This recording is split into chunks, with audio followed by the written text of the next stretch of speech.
নমস্কার বন্ধুরা, ভারতীয় ফুডি চ্যানেলে আপনাদের স্বাগত।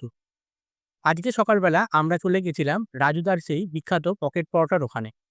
তো রাজুদা আগের যে লোকেশন আছে সেখানে না বসে এই যে জায়গাটাতে বসে, কেনই বা এখানে বসলো রাজুদা?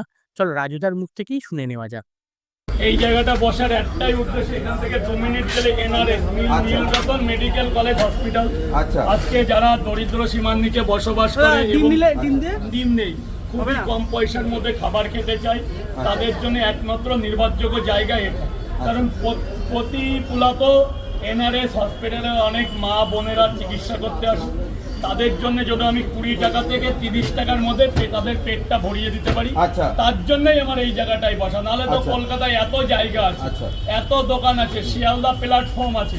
আমি একটাই উদ্দেশ্যে যাই না যাতে আজকের দিনে 2 টাকার টিকিট কেটে 20 টাকার প্যাকেট ভরে খেতে পেট ভরে খেতে পারে। আচ্ছা,